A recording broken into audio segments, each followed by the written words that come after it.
நமஸ்காரம். அடியேன் ராமானுஜதாசன். நாம் கோயிலுக்குச் சென்றால் பகவத் பிரசாதத்தை என்ன சொல்லி பெற்றுக்கொள்ள வேண்டும் என்று நாம் முக்கியமாக அறிந்து கொள்ள வேண்டும்.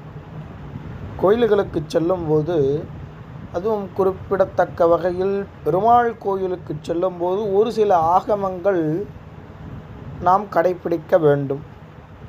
அதில் முக்கியமான விஷயம் பகவத் பிரசாதத்தை என்ன சொல்லி வாங்கிக் கொள்ள வேண்டும் என்று நாம் தெரிந்து கொள்ள வேண்டும்.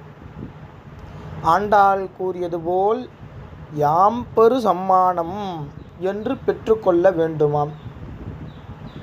யான் பெரு சம்மானம் என்றால் என்ன என்றால், பகவான் ஆகப்பட்டவன் எமக்கு ஒரு பொருளை ஈகின்றான், கொடுக்கின்றான் என்றால் அது எனக்கு சம்பாவனை போல.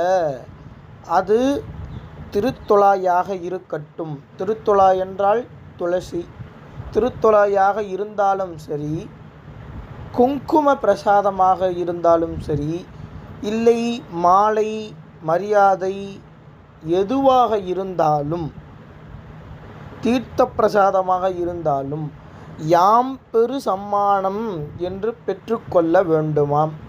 ஆண்டாள் பாசுரத்தில் கூறியது போல. ஆகையால் தினந்தோறும் பகவானை சேவிக்க வேண்டும்.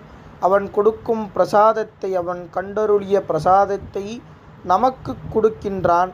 ஆகையால் எப்பொழுதும் பிரசாதத்தை பெற்றுக்கொள்ளும் போது யாம் பெரு சம்மானம் என்று பெற்றுக்கொள்ள வேண்டும். ஸ்ரீமதே ராமானுஜாய நமः. அடியேன் ராமானுஜதாசன்.